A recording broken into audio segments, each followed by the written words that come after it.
Hello, class. Welcome to the lecture for Monday, April 6th. I hope everyone is doing fine, and I hope everyone's classes are going okay, and you've been able to make this adjustment this semester to switching online all right. For our particular class, everyone seems to be so far keeping up with the homework pretty good. I hope you have had the opportunity to log into one of Taylor's SI sessions, which, as you know, are held at the what used to be the regular class time, 1 p.m. on Mondays and Wednesdays. And Taylor has been posting instructions about how you can log into her sessions. But if you have any questions about that, be sure you email me, and I will let you know. This week, Taylor's well, it depends on when you watch this lecture, but Taylor's session is going to be on um, a test review, right? Because we have a test coming up on Wednesday, April 8th, right? Remember, that's going to be a take-home test, and the sample test has been, for that, test number 2 has been posted for a while, and now the answers are posted, okay? So if you go to the Blackboard a page, right, under the link that says sample test, the answers are now posted. So remember, our test number 2 is going to be a take-home test, so I am going to post that test on Blackboard on April the 8th at 1 p.m. That will be in the section called Tests and Answers. And then what you're going to do is write out your answers to the test right on a separate sheet of paper. Or if you can print the test and write on the test as well. And then you're going to scan those once you're through, right? You're going to scan your answers to PDF format, right? And remember, you can do that with your cell phone by taking pictures with your cell phone and then converting that to PDF format. And the instructions for doing that are also contained in the test and answers section. There's a posting there about how to submit tests, right? So once you have converted your test to PDF format, your test answers to PDF format, you're going to email those back to me by 1 p.m. on April the 10th. So that's a Friday. And that will be it. And then I will grade them, from your email, right? So do at 1 p.m. on April the 10th. So that test number 2 now. So the sample test is posted, so you can certainly tell from the sample test what sort of material is going to, what sort of questions are going to be on the test, right? But in terms of the homework sections that we've covered since the last test, this test will start with homework 5.8, section 5.8, and it will go through homework 8.5, which is this homework on partial fractions. So I already lectured last week about partial fractions, right? And so those lectures are already posted. And so that's where the test will stop. Now, today I'm going to talk about another type of integration using a more advanced substitution technique than we've been using up until now, called trigonometric substitution. And that homework is due next week on April the 15th. But this is not on the test, right? So the trig substitution part is not going to be on the test, right? I will still post a lecture, by the way, for Wednesday, April the 8th, right? So even though your test is starting that day, there'll still be a lecture posted on that day. These are the big upcoming events, right? Between now and the time of the test. Remember, you can or the big upcoming events for this week, right? Including the test. And don't forget, now I'm also holding office hours, right? So virtually, and so you can log into those. Here are the instructions for the office hours, right? So if you're having, again, questions about the sample test or any sort of homework problems, right? You can log in to my virtual office hours, and I can answer those for you. Okay.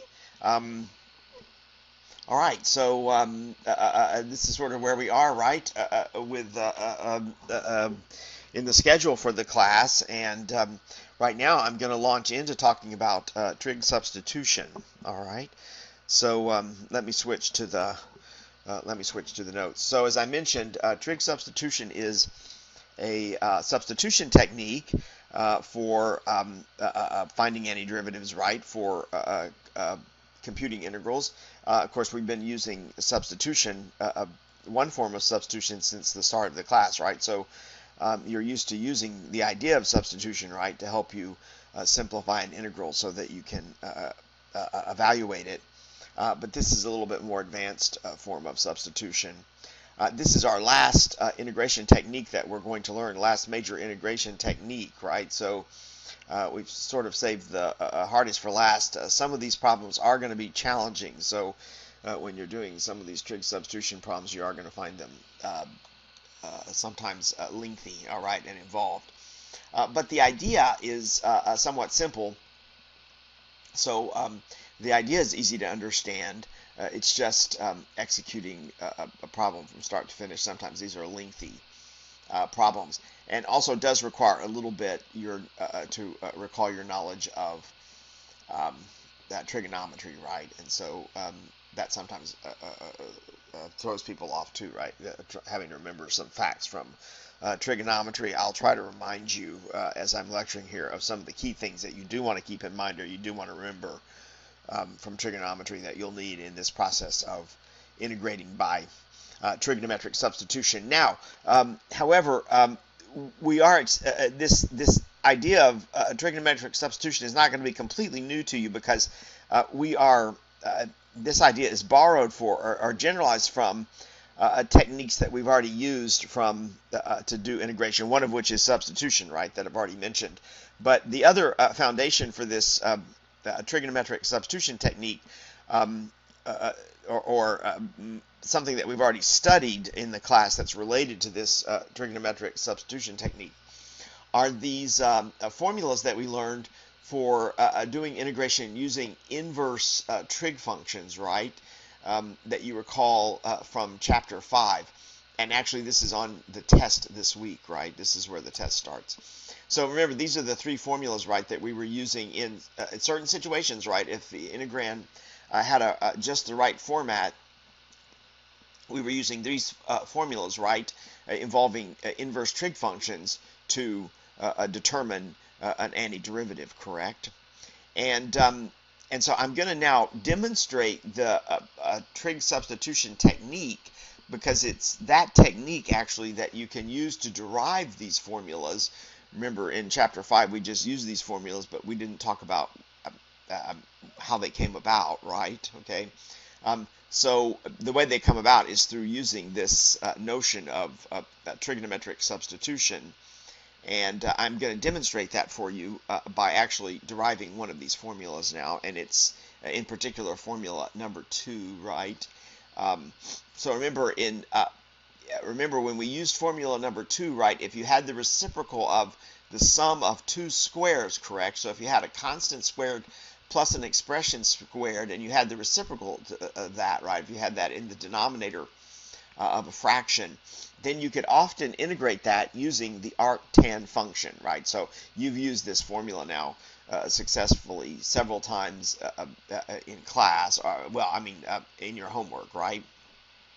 And we demonstrated it several times in class before spring break, right? When we were studying, when we were working on section 5.8. But again, I didn't actually show you where this formula came from, and now I'm going to show you where the formula comes from. All right, so so we're going to prove this formula. All right, now here's the idea that we're going to use to prove this formula. Okay, so our idea is going to be based on this particular right triangle that I've drawn, right? Okay. And it's going to be a little bit mysterious at first why I've drawn this particular right triangle to help me prove this formula. Again, what I want to show is that the antiderivative of an expression that looks like this that antiderivative ends up involving the arctangent, right? Okay, that's what I'm getting ready to prove. But I'm going to base my idea for deriving that formula on this particular right triangle. And again, at first it's a little bit mysterious where this right triangle comes from, right? But here's the way I'm going to draw the right triangle, okay? So I'm just going to draw an arbitrary right triangle, and I'm going to label one angle, not the right angle of the triangle, right, but one of the acute angles in the triangle, I'm going to label that as theta, okay? And then I'm going to assume that the opposite side of theta is this expression u, okay? So where did the u come from? That was the expression that's in the reciprocal, right, of this sum of two squares in the integrand that I'm trying to integrate, right? And so I'm going to label the opposite side of theta as u, and the adjacent side of theta, I'm going to label that as a, where a is this constant squared, right, that's in this, again, in this sum of two squares expression. Okay. Now, again, why I did that, not going to. You'll see in a moment why this the right triangle turns out to be useful. Okay, but at first here it's going to be a little bit mysterious why I actually drew the right triangle exactly like this. Okay. Now, notice that when you label the opposite side of theta u and the adjacent side of theta a, then you can calculate the hypotenuse, right, using the Pythagorean theorem, because according to the Pythagorean theorem, right, you know that a squared plus u squared, right, is going to be the hypotenuse. Let's call that c, which we usually do, right? That's going to be the hypotenuse squared, right? Well, then if you solve for c, you're going to get c is the square root of a squared plus u squared, right? So that's why I put as the length of the hypotenuse here, I put square root of a squared plus u squared. And it's actually that square root of a squared plus u squared there that is really going to be helpful to me. Because notice that involves this a sum of two squares, right? A squared plus u squared, which is part of the integrand, right? Okay, all right, so I've drawn this representative right triangle, right? And I want to notice something about this triangle. Notice that if you compute the tangent of theta in this triangle, right, if you compute the tangent of theta, well, remember, how do you calculate tangent? That's opposite over adjacent, correct? So the tangent of theta here is u over a, right? Just by the way I labeled the opposite side and the adjacent side, the tangent of theta is u over a. And now when I multiply both sides of this,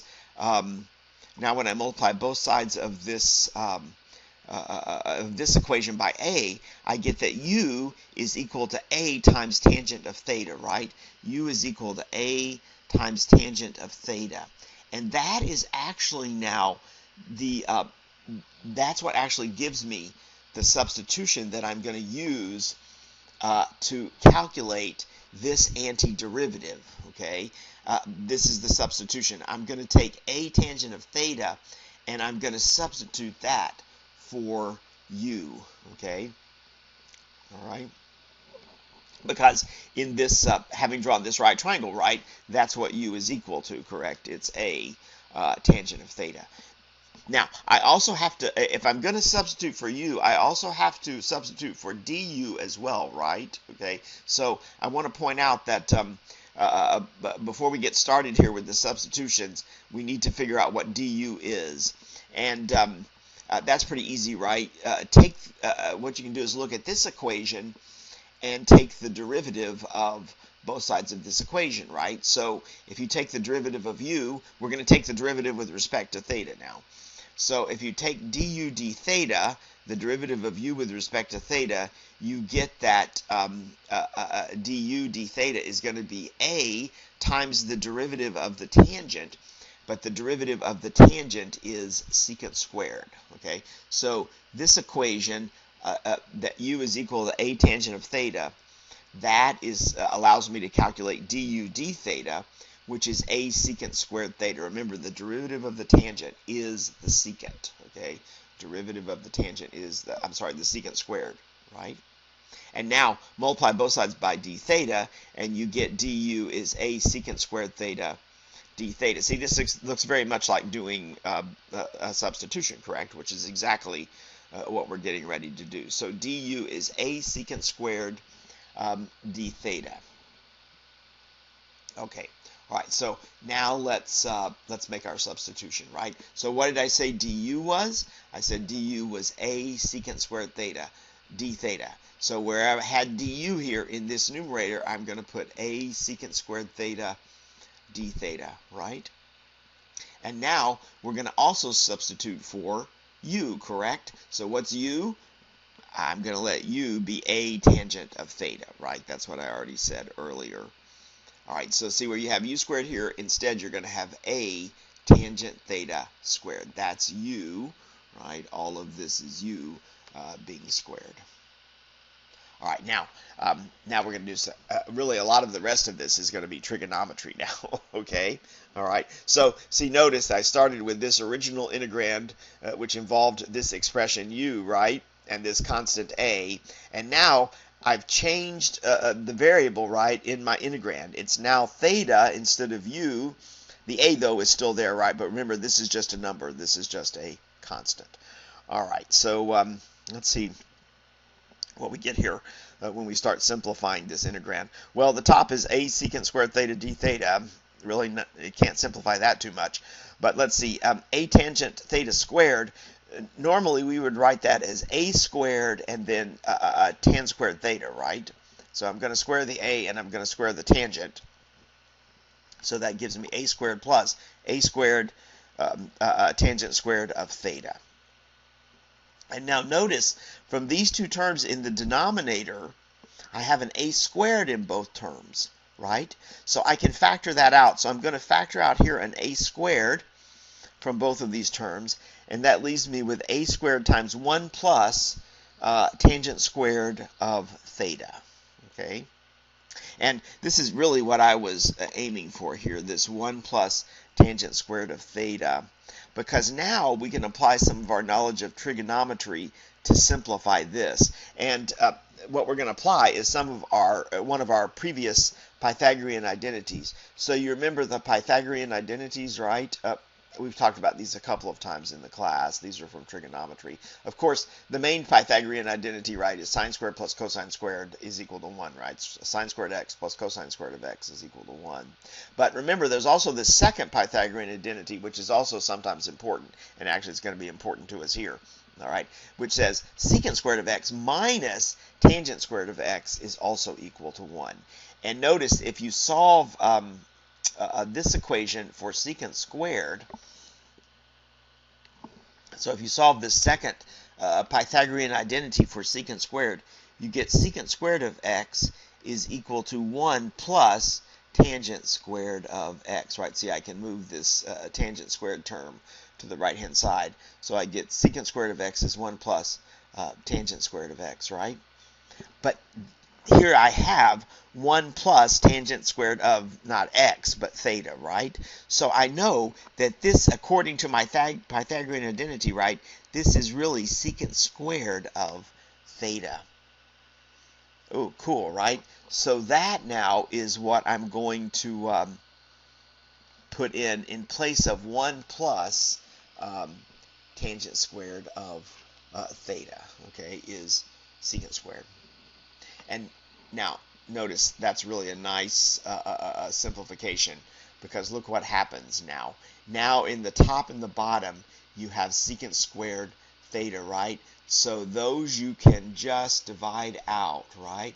And you're left with a over a squared, but one of those a's also divides out, so you end up with just an a in the denominator, right? So see, notice everything is collapsed here. You just have this fraction 1 over a, right? And remember, this is a number. This is not a variable. This is a constant. So you have 1 over a, and then you have d theta. So I'm going to take the 1 over a in my usual fashion, right? And let's factor that in front of the integrand. I'm sorry, in front of the integral sign, right? So look what I end up with. I just end up with this very simple integral, which is 1 over a times the antiderivative of d theta. Remember, theta is the variable here, right? So what's the antiderivative of d theta? This is really 1 times d theta, right? So the antiderivative of d theta is just theta. That's like saying the antiderivative of x is, I'm sorry, the antiderivative of dx is x. Well, the antiderivative of d theta is theta. So you end up here with, you've integrated, right? You have 1 over a times theta plus the constant. So that is our antiderivative. But the problem here is, notice our antiderivative involves theta, correct, right? Okay, not u. So now we have to undo our substitution. I have to get from theta back to u. All right, so there's a good question. How do we get from theta back to u, right? Well, remember, what was our original thing when we drew this? What was our original idea when we drew this a right triangle here, right? We noticed that tangent of theta in this right triangle, correct? Tangent of theta is u over a, right? Opposite over adjacent. So tangent of theta, recall, was u over a. Guess what that means? If tangent of theta is u over a, then just apply the arctangent to both sides of this equation, and you can solve for theta, right? So if you take the arctangent of the tangent of, let's do that. So if you take the arctangent of the tangent of theta, right? Well, of course, arctangent and tangent are inverse functions, so they're going to cancel each other, and on the left-hand side of this equation, you'll just get theta, and on the right-hand side, well, of course, you're going to have arctangent of u over a, correct, right? So we know that theta is the arctangent of u over a. And now you can, that's how you can undo your substitution. For theta, you can plug back in arctangent of u over a. So what does that give you at the end here? Well, remember, this is what we were integrating, correct? Du over a squared plus u squared, right? So we get 1 over a times the arctangent of u over a, because that's what theta is, right? Arctangent of u over a plus constant. There it is. There is that, there we proved it, right? There is that formula that we've been using successfully since section 5.8, right? We know if we integrate an integrand that looks like this, an expression that looks like this, right, the reciprocal of the sum of two squares, we know we can integrate that using arctangent. Well, there we prove that, right? That's why this antiderivative is this particular arctangent. Okay, now let's recall what the trick was there, right? Okay, remember the trick was, we drew this right triangle here, right? Okay, we embedded this angle in it, theta, and we labeled this opposite side as u, and this adjacent side is a, right? Where the u and a are coming from your integrand. And then we notice that, well, when we draw the triangle like this, tangent of theta is going to be u over a, which means that u is a times the tangent of theta. And that was the substitution that we used. And then just practicing a little bit of trigonometry, we were able to integrate, right? Okay, so it was this right triangle that we drew, right, mysteriously, right? But it turned out that that right triangle led to this very useful substitution, right, that allowed us to actually finish this, actually integrate this expression. Okay, well, that's the trigonometric substitution idea we can apply in other situations, lots of different situations, to help us simplify integration or to carry out integration. And so that's what we're going to be practicing in this particular homework. Okay. Right now, uh, the question that you probably are thinking is, wow, how am I going to, how am I going to know what type of triangle to draw, right? And what type of substitution to make in order to simplify an integral.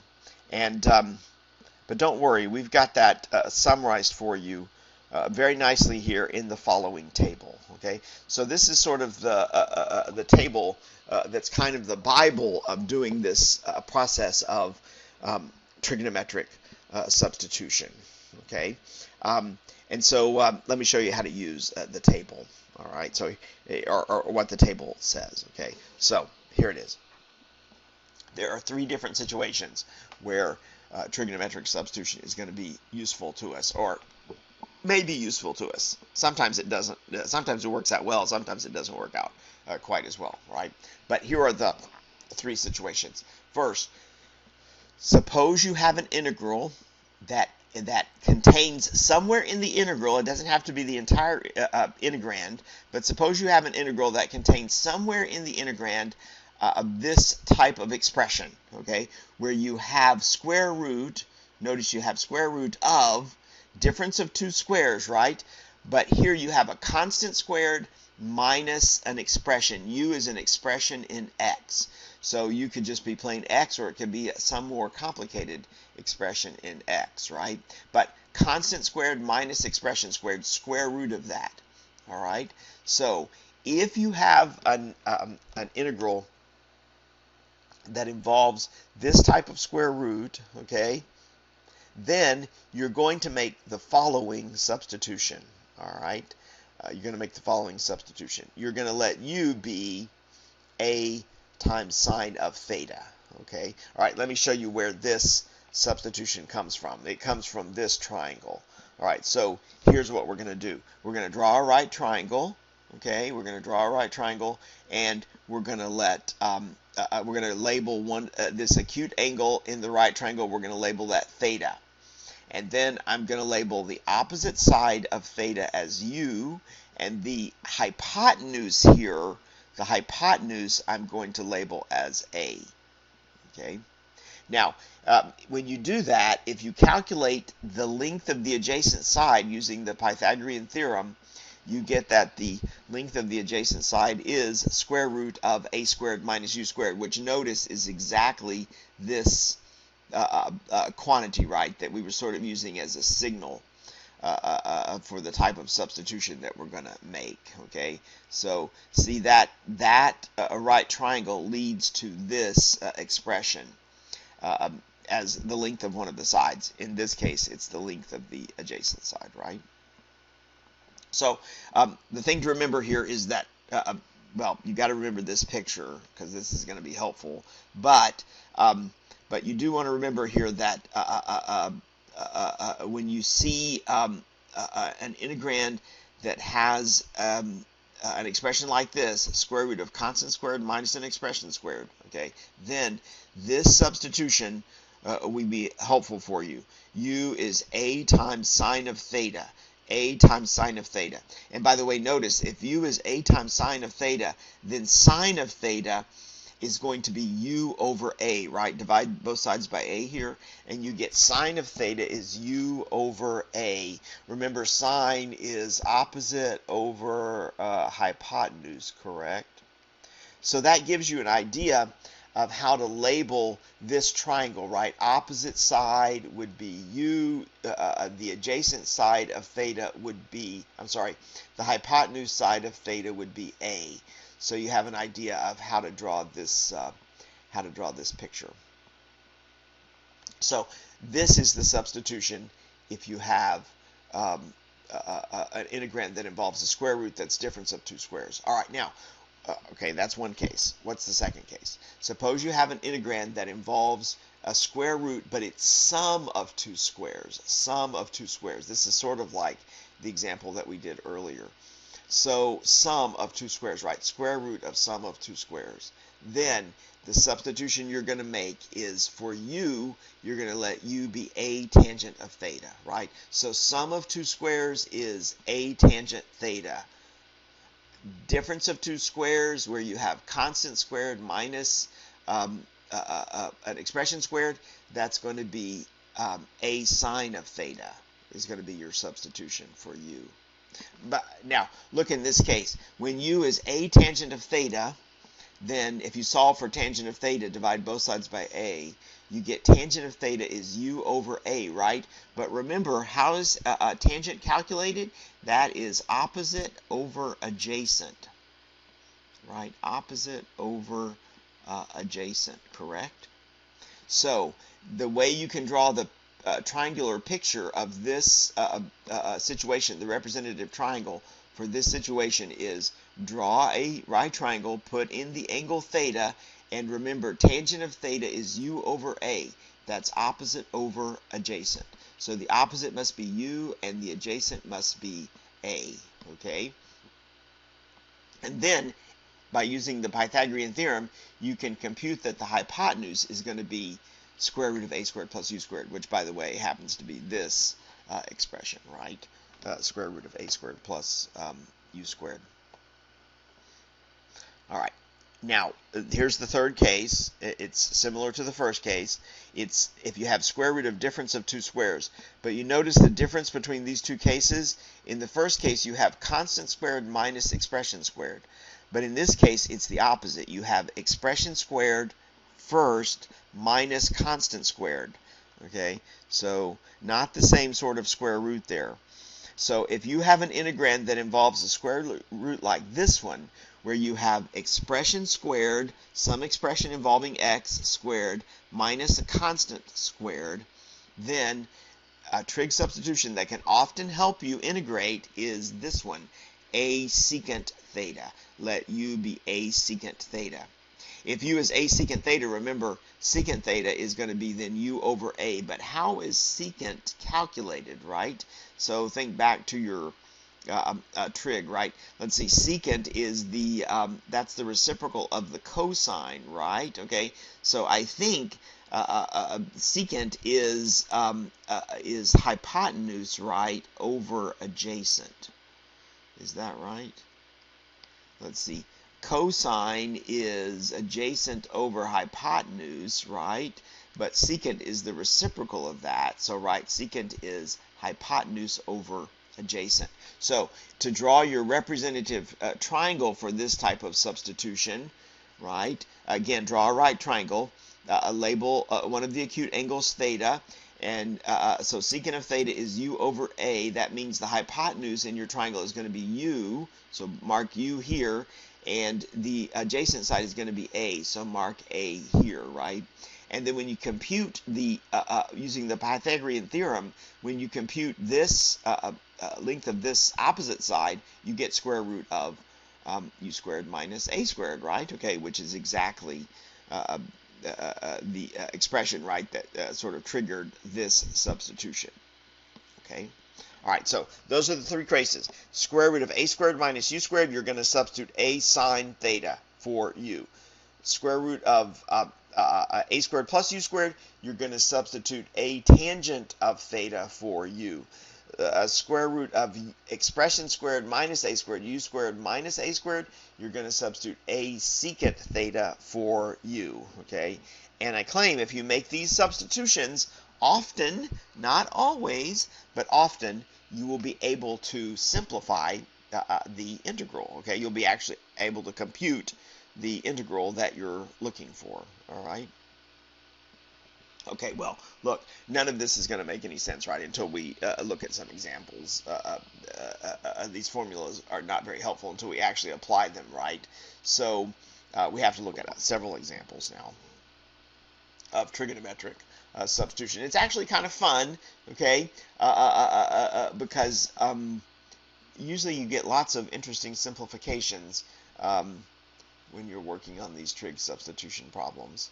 Okay, here's our very first one. So, wow, this one looks terrible, right? We want to integrate 1 over the reciprocal of x squared times the square root of 9 minus x squared. Okay, so if you're looking at that and thinking, my God, how am I going to do that integral? What you want to be looking at is this square root, right? Okay, That should be a trigger to you that, maybe I have a chance here that I'm going to be able to integrate this, right? Okay, so why is that a trigger? Because that square root, right? 9 minus x squared, let's write that up here.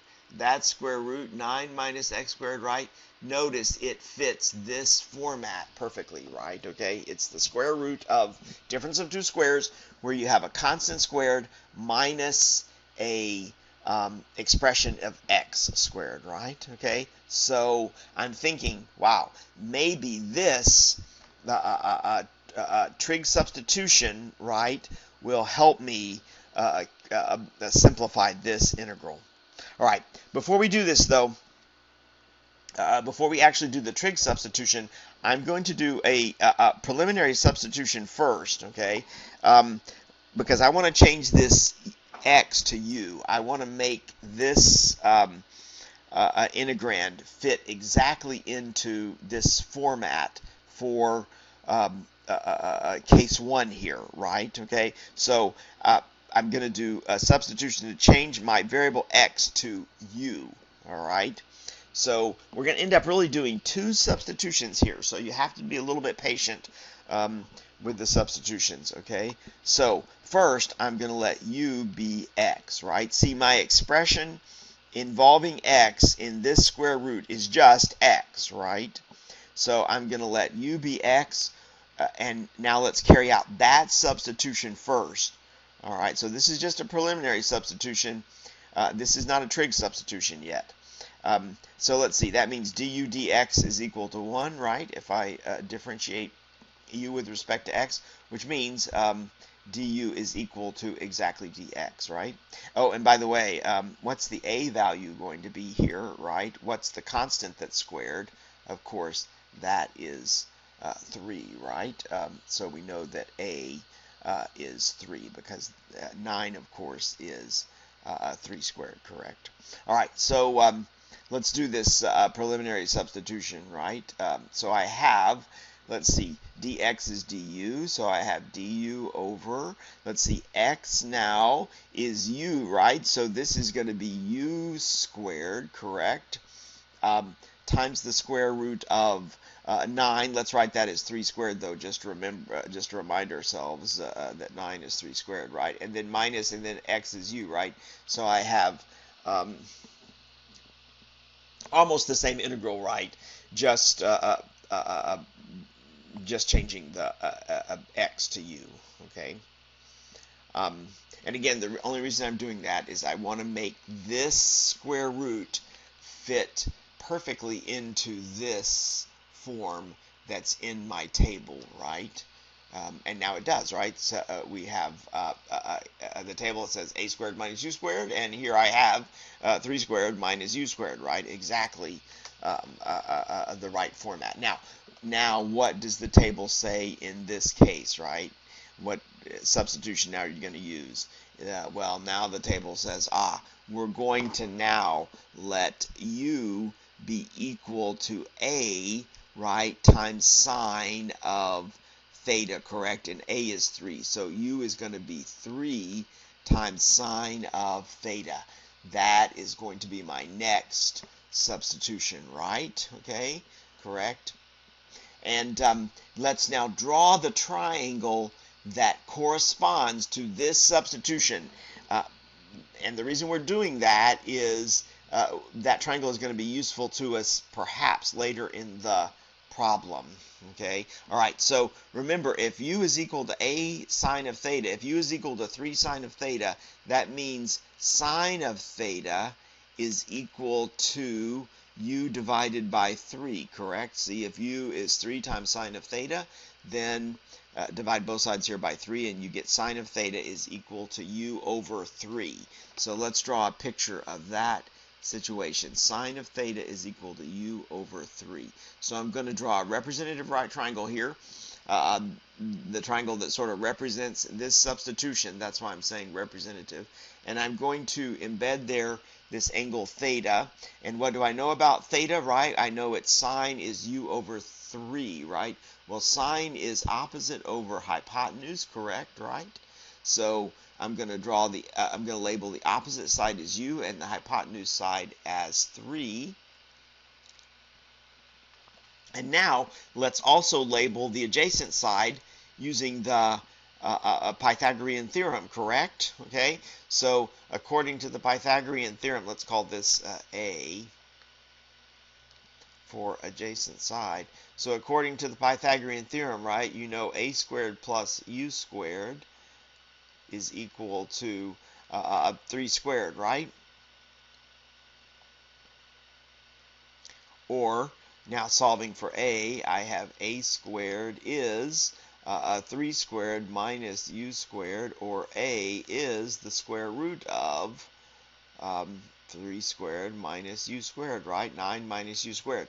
So that's what this adjacent side is, right? It's the square root of 9 minus u squared. Can y'all see that? So that's what this adjacent side is equal to. All right, so let's sort of keep that representative right triangle in mind because it may help me later in the problem. All right, now let's all that's just sort of preliminary, right, to actually doing the trig substitution. So finally, we're in a position to actually carry out the trig substitution. All right, so let's do that and see what happens. So I have, I forgot one step. To do the trig substitution, right, I have to know what du is, correct? Okay, I know what u is. U is 3 times the sine of theta, right? But I also have to know what du is. So let's go back here and let's calculate du. This equation, this substitution, u equal a sine theta, right? U equal 3 sine theta.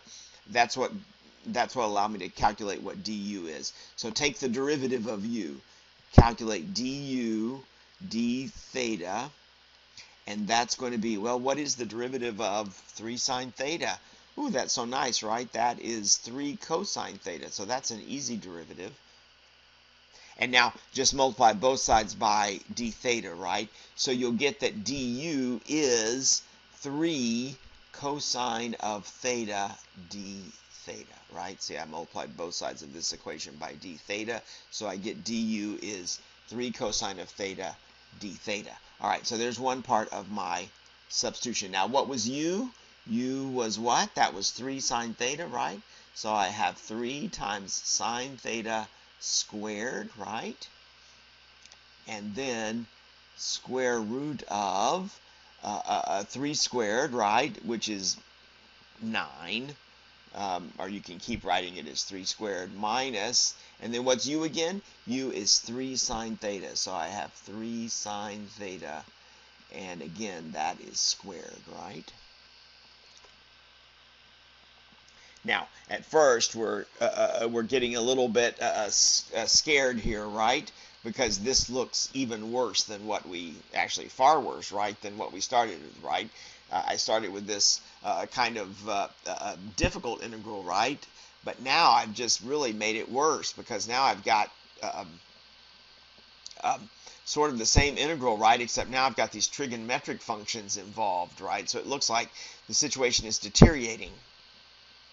But now this is where the magic of trigonometry now is going to help us, correct? Because now we're going to be able to use facts from trigonometry to actually help us simplify this integral. So don't start panicking just yet, right? Okay, so let's see how that's going to simplify.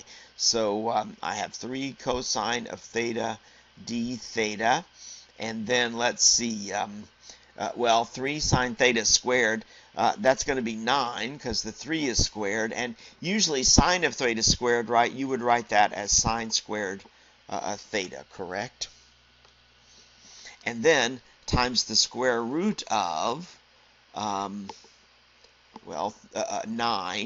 and then minus, and then here we have that 3 sine theta squared again, so that's going to be 9, and usually you would put the square above the sign, right? So you would write like this, 9 minus 9 sine squared theta. Okay, well, let's keep going because we really haven't simplified too much yet, right? But now, here's where things are going to start getting interesting. Because now, look, underneath that square root, both of these terms, the 9 and the 9 squared theta, right, they both have a factor of 9. So I'm going to factor that out. So I have 9 and then times 1 minus sine squared of theta, right? See, I just factored 9 from both of these terms underneath the square root. But now you know what 1 minus sine squared of theta is, okay, I claim. Because again, remember your Pythagorean identities. You know sine squared x in general plus cosine squared of x, right, is equal to 1.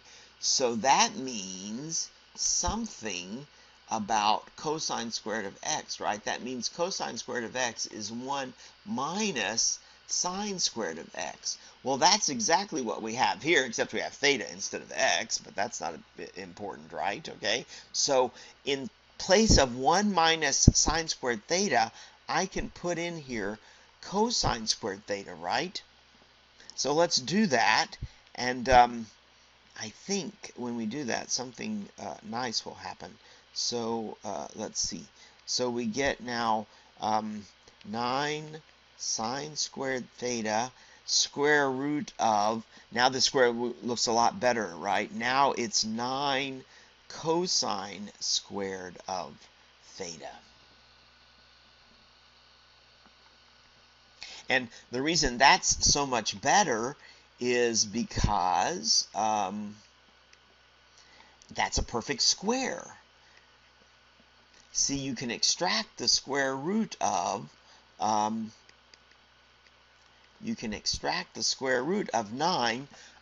cosine squared theta, right? In fact, what is that?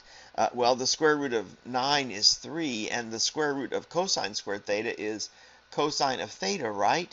And wow, that couldn't have worked out any nicer, because now look what's going to happen. These two factors in the numerator and the denominator are going to divide out, right? Okay, so you end up here with just now what's looking to be a better antiderivative, right? You have you have d theta over 9 sine squared theta.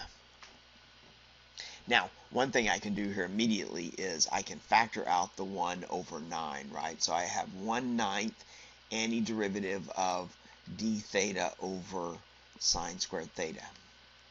Now, that still looks pretty icky, but now you need to remember, again, a little bit more about your trigonometry, because you can simplify this some more. What is the reciprocal of sine squared theta, right? What is 1 over sine squared theta?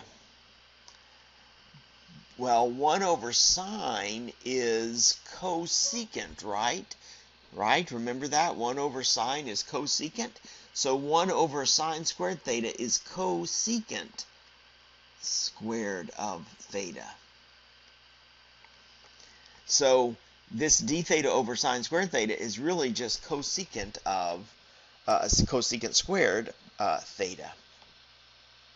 Well, again, that still may leave you scratching your head a little bit, right? How are you gonna find the antiderivative of cosecant squared? But that's so easy, right? Because what is the derivative of the cotangent? Remember, the derivative of the cotangent, let me write that down. The derivative of the cotangent of x is cosecant squared of x, right? Actually, not quite just cosecant squared. It's minus the cosecant squared, right? That's the derivative of the cotangent. So that means the antiderivative of the cosecant squared is going to be cotangent, right? Actually, it's the antiderivative of minus cosecant squared is the cotangent. Since we have cosecant squared here, then we know the antiderivative here is going to be minus the cotangent of theta. Wow. Okay. Wow, a lot of things to remember there from trig, right? But the key point here is, look, we are finished with the integration, right? We did manage to get rid of the integral, right? Now we have an expression for the antiderivative. It's minus 1/9 times the cotangent of theta. All right, now we have to start working backwards, though, because we have to start undoing our substitutions, correct? Remember, our original integrand involved the variable x, not the variable theta. So now I have to figure out how am I going to get rid of that theta, right? Okay, but at least the integration part now is done.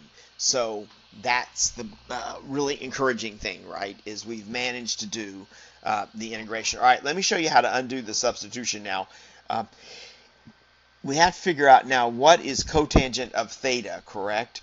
That's where the triangle that we drew now is going to help us. So that's where I told you, right, that the triangle is really important to you, okay? So let's go back and look at this triangle, right?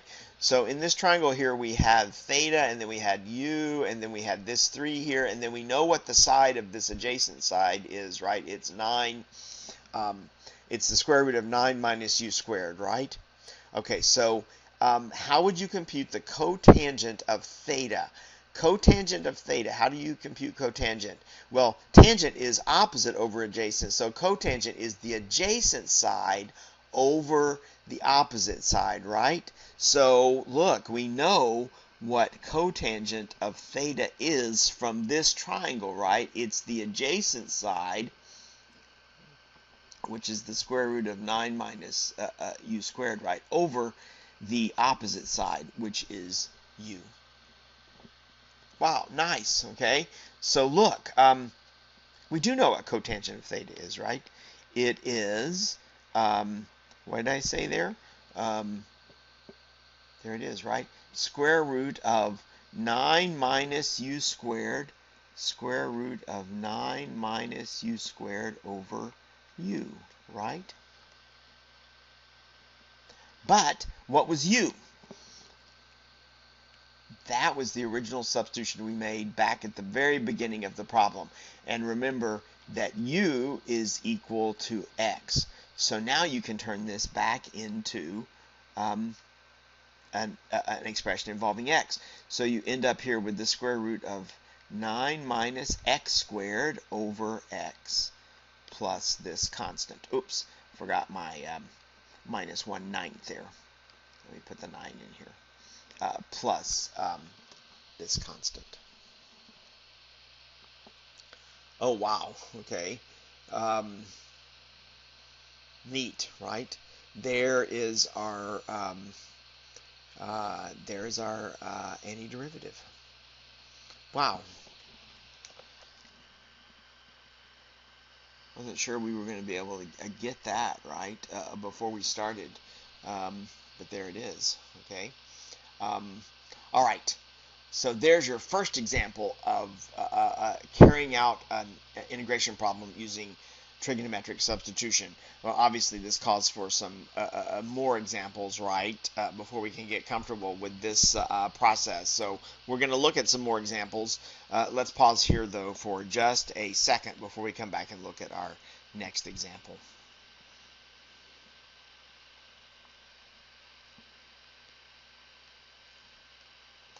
If I can get this to pause here, let's see. There we go.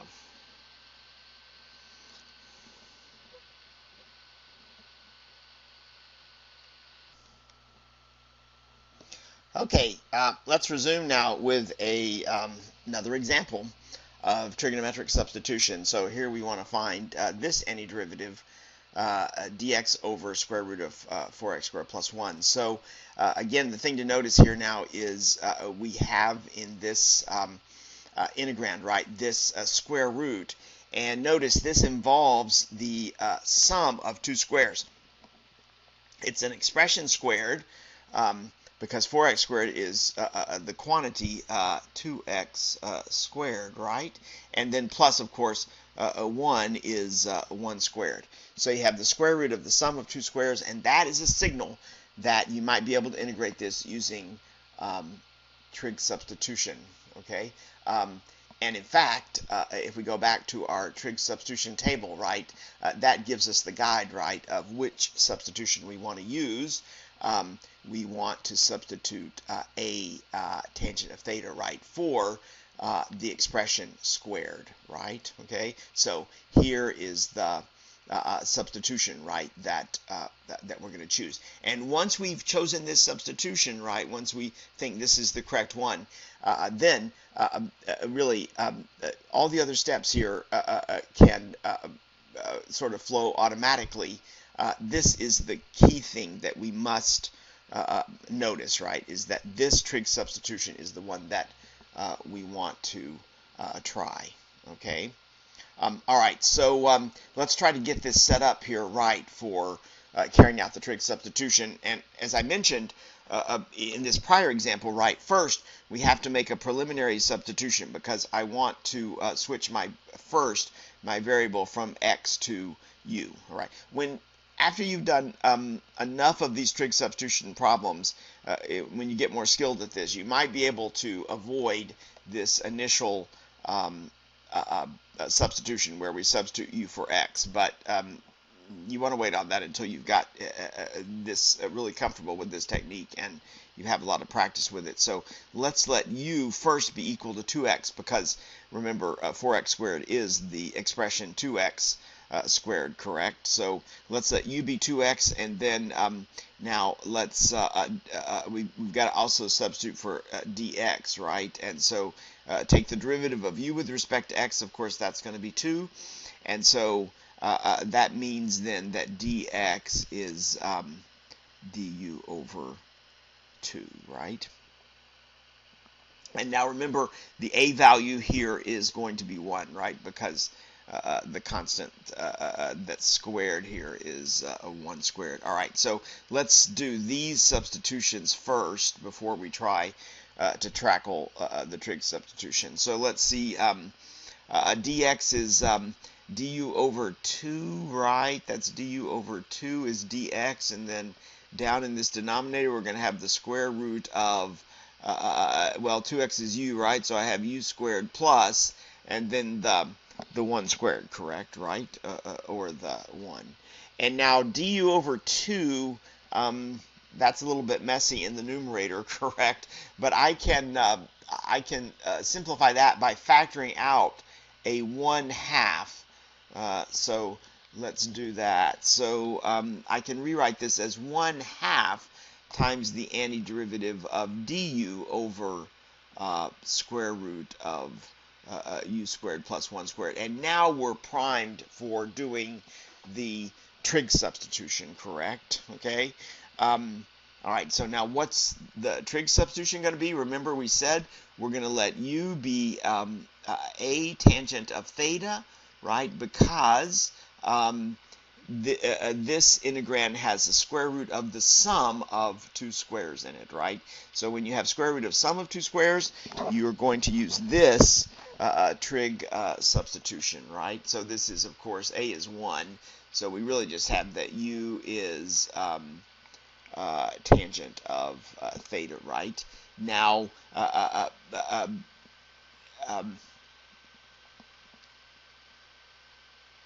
differentiate now with respect to theta, all right, because we have to change u to tangent of theta, but we also have to eliminate du. So I get du d theta is, and now we have to remember what the derivative of the tangent is, right?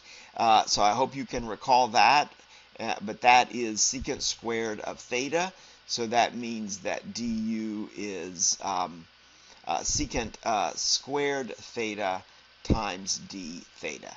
So that's what we're going to substitute here for du, right, is secant squared theta d theta.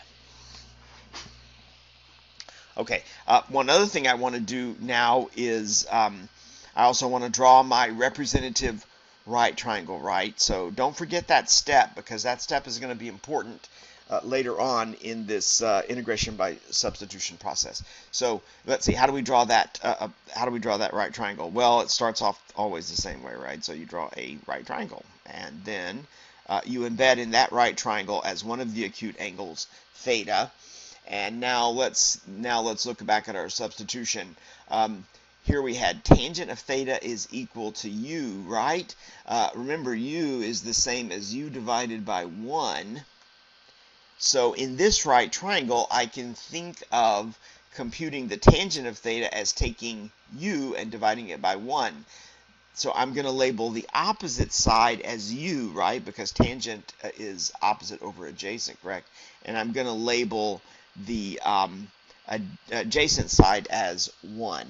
And then by the Pythagorean theorem, that means this hypotenuse is going to be exactly this square root. It's going to be a square root of u squared plus 1 squared.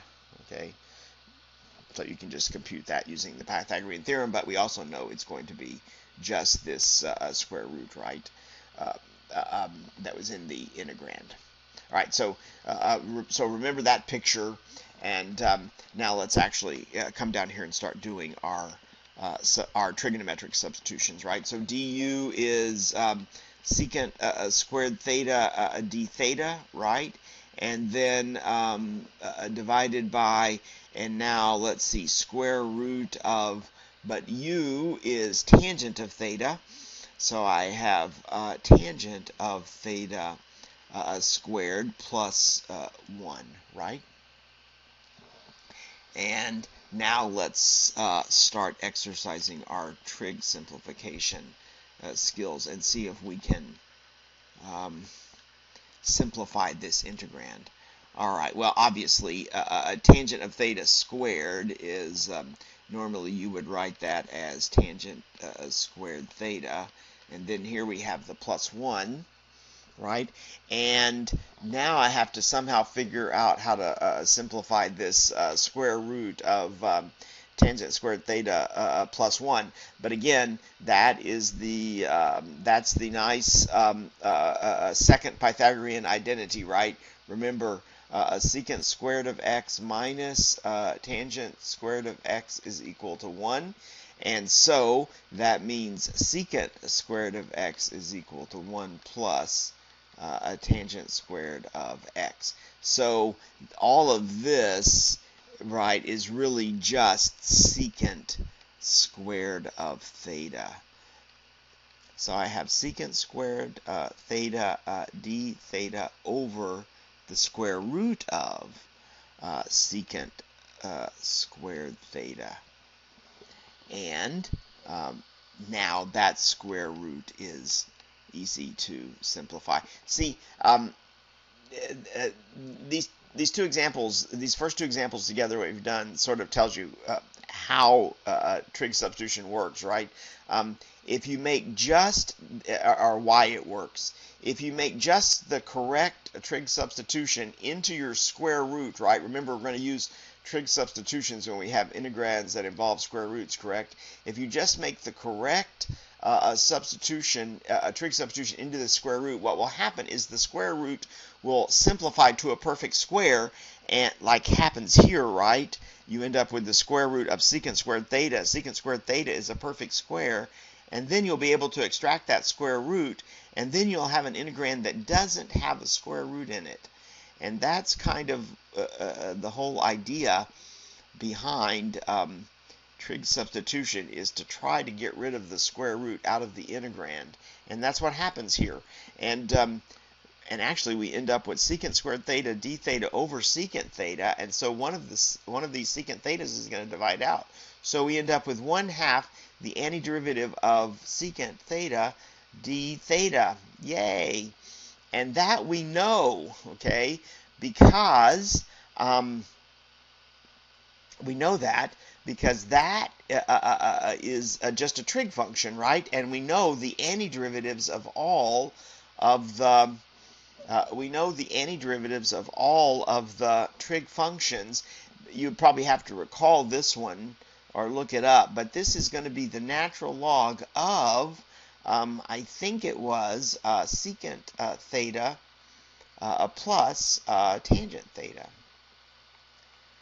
So that is the antiderivative of secant theta. We don't have to compute that again because we already calculated the antiderivatives of all the basic trig functions, including secant theta. And the antiderivative of secant theta turned out to be, if you recall, this was from a few sections ago, but it was the natural log of the absolute value of secant theta plus tangent theta. And don't forget this 1/2, of course, is in front of the integrand. So guess what? You have now done the integration. The integration is finished.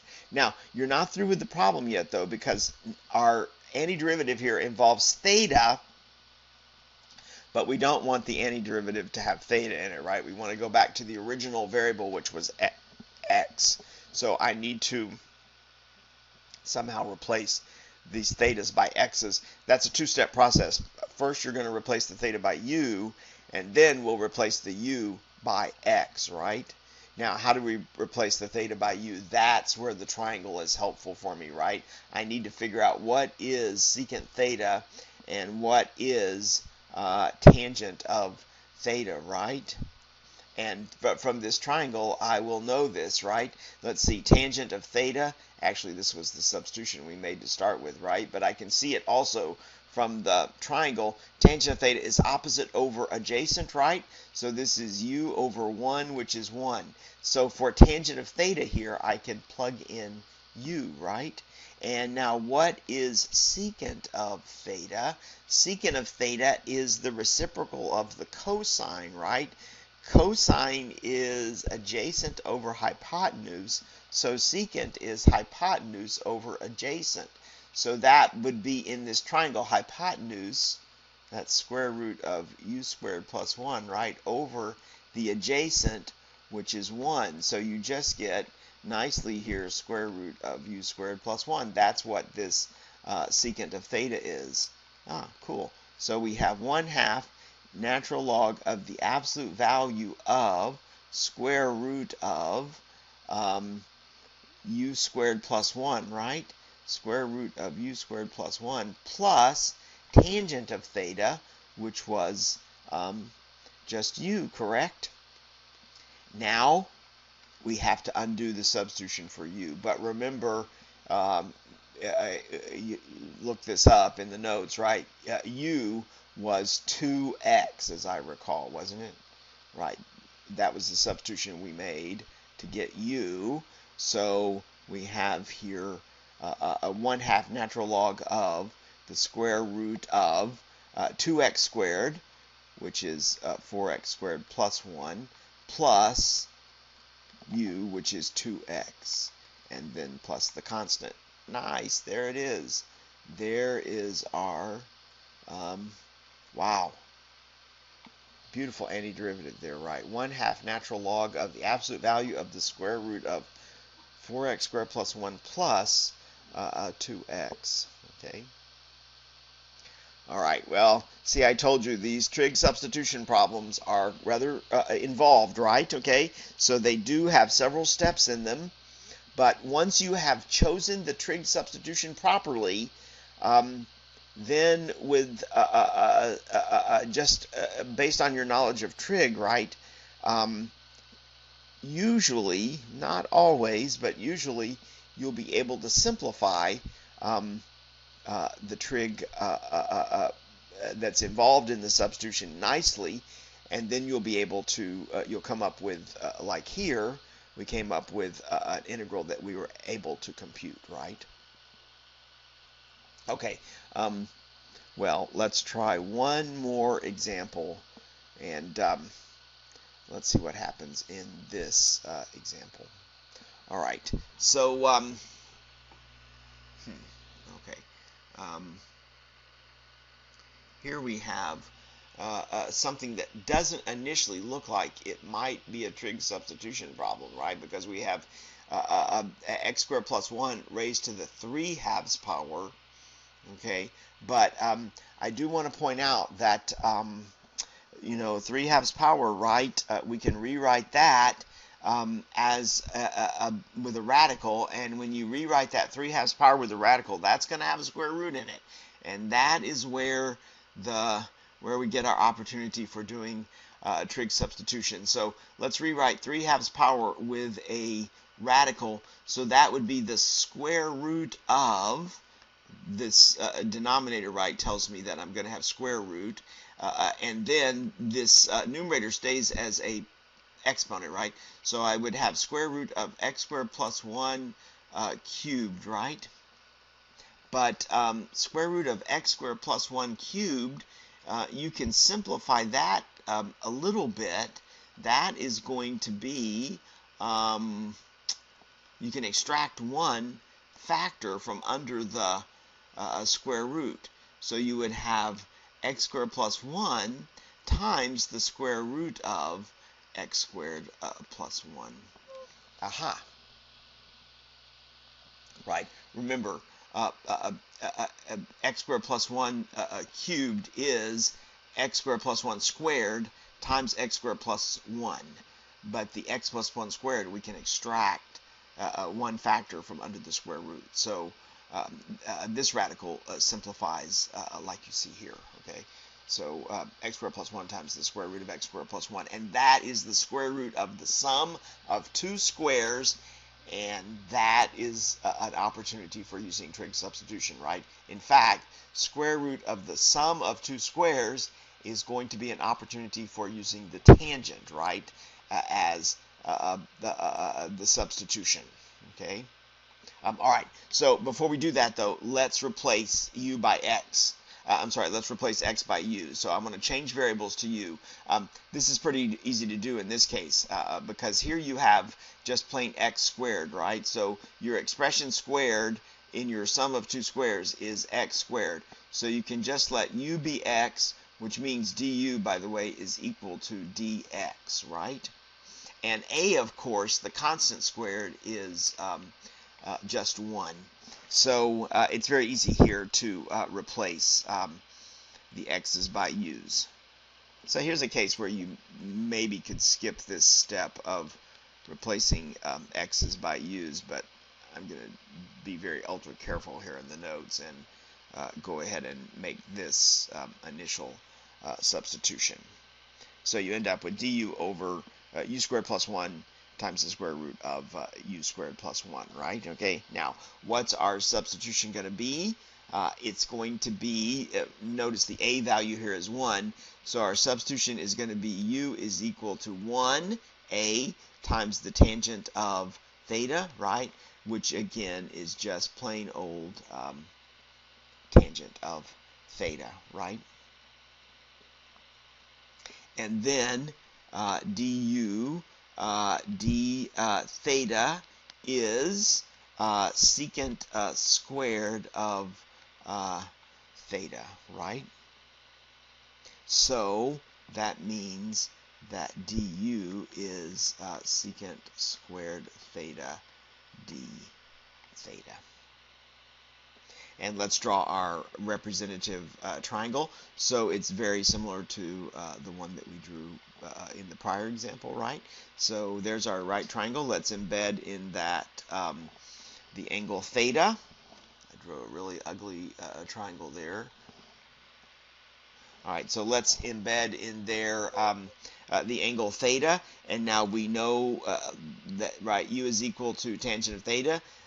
That's the same as saying tangent of theta is equal to u divided by 1. So we'll label the opposite side as u and the adjacent side as 1, and that means the hypotenuse side here then would be the square root of u squared plus 1. Of course, that's exactly the square root that was in our integrand, correct? All right, so now let's make the trig substitution. So du is secant squared theta d theta, right? And divided by, and now let's see, u squared is tangent squared theta, right? U is tangent, so when we square that, we get tangent squared theta plus 1. And then times the square root of Well, let's see. This is going to be tangent squared theta plus 1, correct? But I think tangent squared theta plus 1, recall from our second Pythagorean identity, remember this is secant squared theta. So this is secant squared theta, and this is secant squared theta, correct? So we're going to end up here with a whole bunch of secants, right? We have in our numerator secant squared theta times d theta, and then in our denominator I have secant squared theta times the square root of secant squared theta. And again, remember the whole reason that we were doing the trig substitution is so we can eliminate the square root, and that's exactly what's going to happen here, because now you have square root of a perfect square. Secant squared theta, right, is a perfect square, so you can extract one factor of secant theta, right? So we have secant squared theta over secant squared theta, excuse me, times secant of theta. Well, nice. These secant squared thetas, forgot the d theta here, these secant squared thetas are going to divide out, right? So you get 1 over secant theta, but secant theta is already the reciprocal of the cosine, right? So the reciprocal of the secant is the cosine. So, wow, nice here. We get cosine of theta d theta. And all we have to do now, see how perfectly this simplifies? All we have to do is just integrate cosine of theta. But all of you know how to integrate cosine of theta now, right? That is easy. That is going to be sine of theta, correct? So all of this just simplifies to, wow, after all that work, just simplifies to sine of theta plus a constant, right? And now we just have to undo our substitutions, correct? So let's see. What is sine of theta? Well, according to our representative right triangle, right, sine of theta would be opposite over hypotenuse. So that's going to be u over the square root of u squared plus 1, correct? So we know what sine of theta is in terms of u. This is u over the square root of u squared plus 1. And now we just have to unsubstitute for the u, correct? But u, remember, way back at the beginning of the problem, u was just plain x. So you end up here finally with just x over the square root of x squared plus 1 plus this constant. There it is. So not a bad antiderivative at all at the end, right? We just have x over the square root of x squared plus 1 plus a constant. Okay, let me pause again here for just a second, if I can get this to respond to me here. Let me pause for just a second. Then I'm going to come back and I'm going to make just some final reminders, and then we'll be done for today. Okay. Okay, so just the final things I wanted to say, right, is remember we have 2 homeworks that are going to be due this week, right? One on Monday night at midnight, right? That is integration by parts homework. And then the partial fractions homework is also due on Wednesday at midnight. These are both on the test, right? Both on the test. But the trig substitution, which we talked about today, that is not due until next week. So be looking for, right, the test being posted on Wednesday. Of course, when that gets posted, I will send an announcement about that, right? Okay, but be ready for that so that you will be able to submit your test on time, because it is due at 1 p.m. on Friday, emailed back to me, right? Okay. All right. So everyone, take care until Wednesday, and I will see you again at that time. Hope you visit Taylor during her SI sessions. Log into those SI sessions on Zoom, or visit me in my office hours on Zoom as well. All right. Stay safe. Wash your hands. Wear your face mask, right, when you go outside. See you guys.